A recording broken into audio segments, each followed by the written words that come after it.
Hey everybody, in today's episode, I'm going to talk to you about how to will things into existence. Yes, I mean turning an idea or thought into something in real life. Because everything around us, if you haven't noticed, initially was a thought that somebody put into action and made a reality. And that's the point of this video, is to teach you how to do that.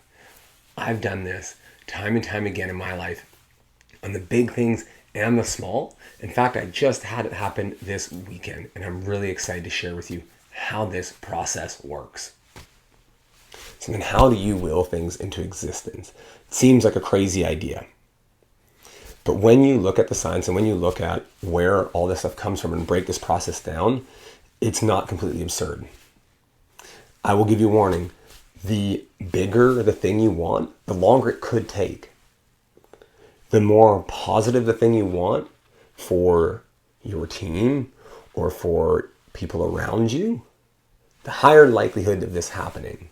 For example, if you're wishing and trying to will something bad on somebody else, from my experience and everybody I've talked to, those don't go very well. Versus if you're trying to wish and trying to will good things onto you and other people and people around you, you have a higher probability of having this happen. There's a 3-step process, and we're going to go dive right into it. First thing is you need to have an idea. You have to have an idea of what you want. You have to be very clear on whatever you're trying to do to make happen. All the things around you, if you look in the background, there's a computer, there's a wall, there's books, there's bookshelves, everything, sure, it's like whatever it is, anything and everything around you, initially started as an idea.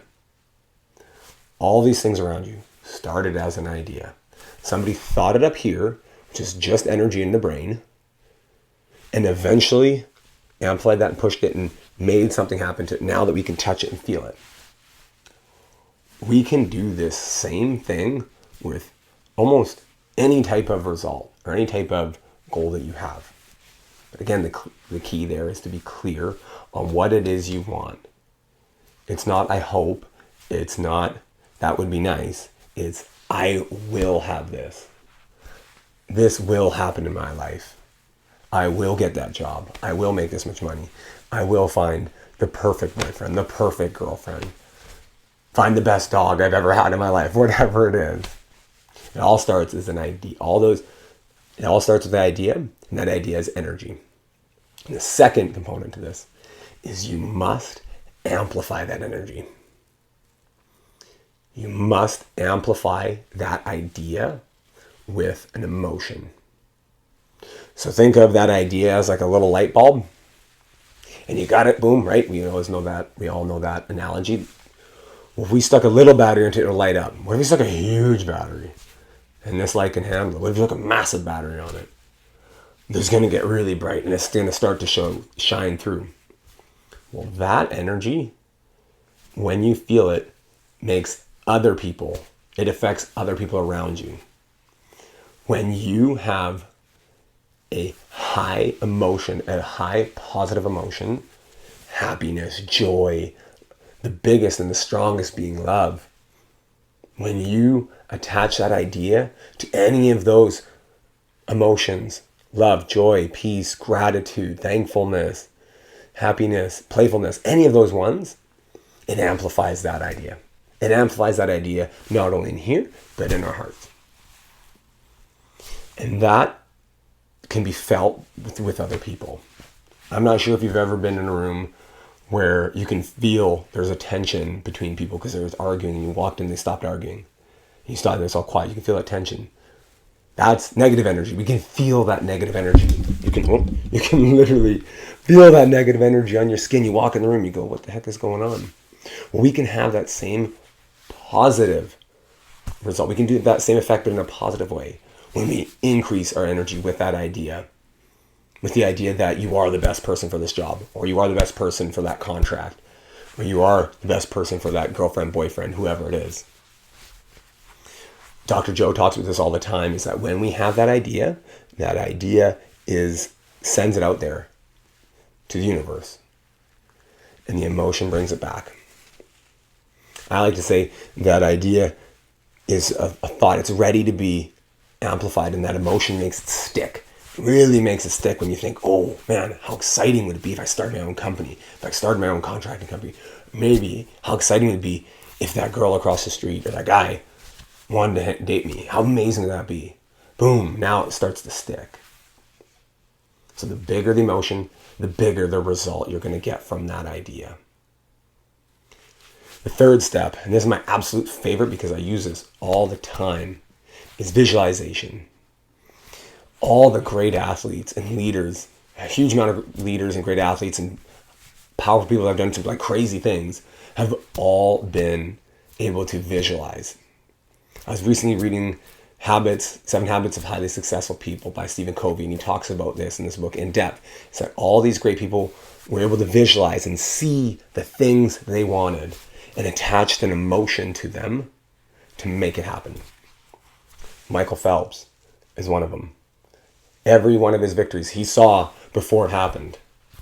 Jim Carrey, he used to eat beans out of a can in his car out near Hollywood before he made it big, and he wrote himself a check for millions of dollars before it even happened. He saw all this stuff.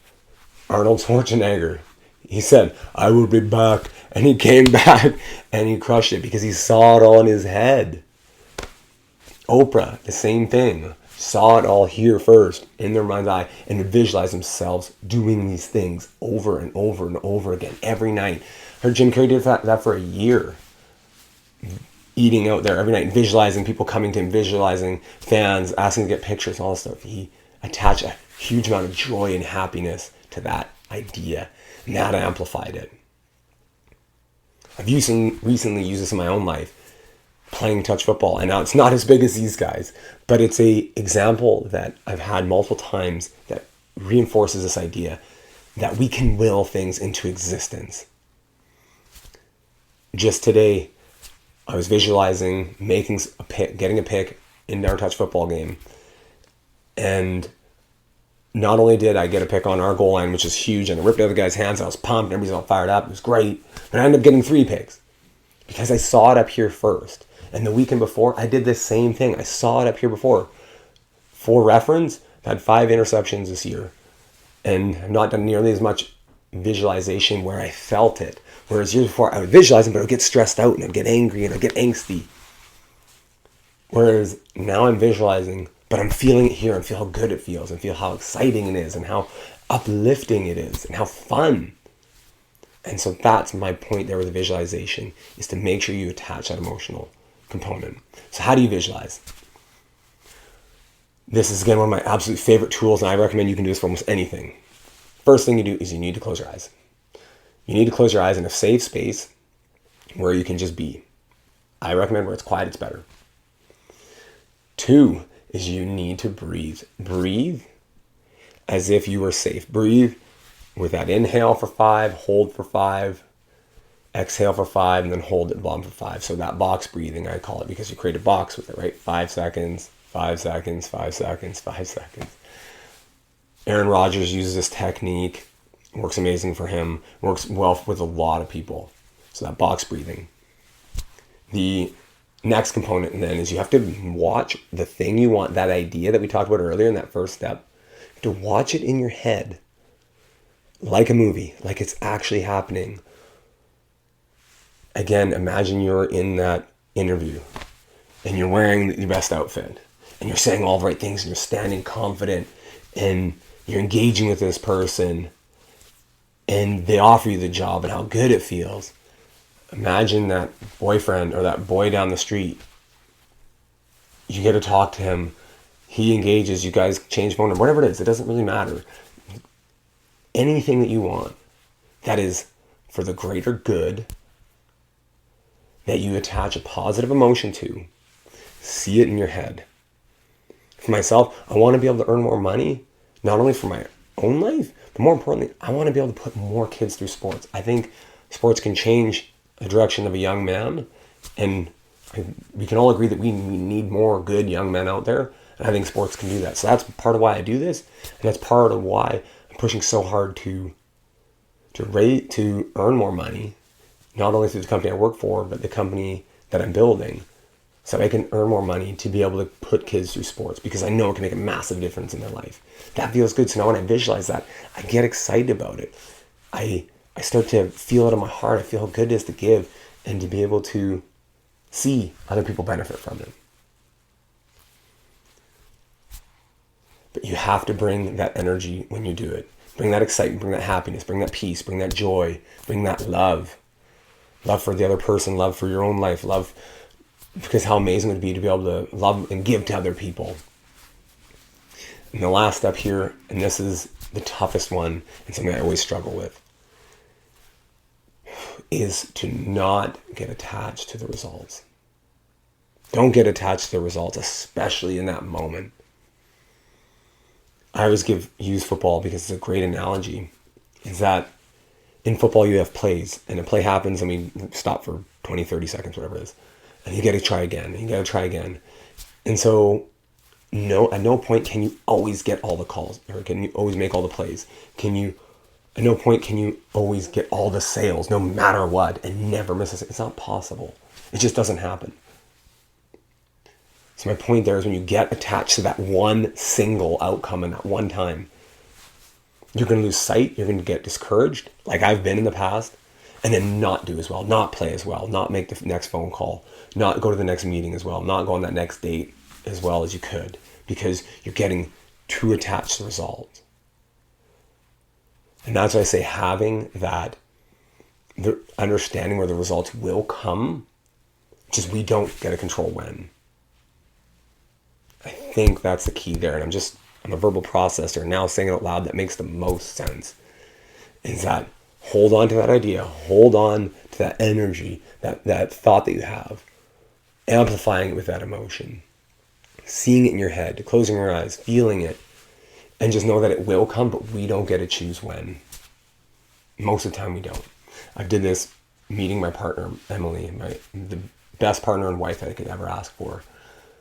And it was much sooner than I thought it would. To be honest, didn't want to even get married when I first met her because I've had bad relationships in the past. However,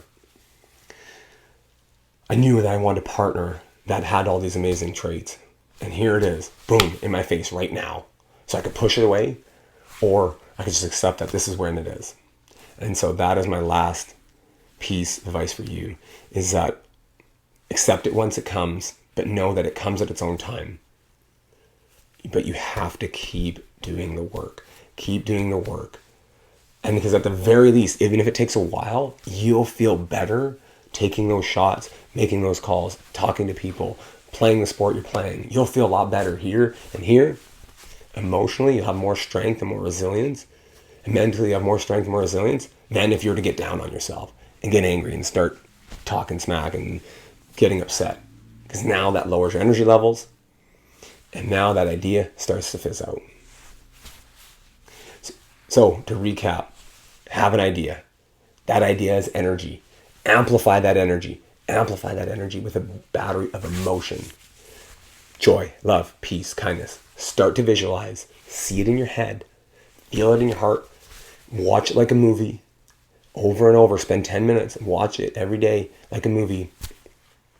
Don't get attached to results, but stay the path, stay the course, because we don't get to predict always when it happens, but it will happen. It's just a matter of when. And that, for somebody that needs to work on patience, is the toughest part. But I'm here for you. And if my impatient ass can do this, I promise you can as well. So if you need help with this, if you're struggling with this, please reach out. My most favorite thing on earth is to help people move through challenging times and to be able to create the lives they want and realize they can will the things they want into existence. And so if you're there, please reach out. If you haven't yet, share this podcast with somebody who needs to hear it, because that always helps us grow. So thank you so much for listening, and I'll catch you on the next episode. Bye for now.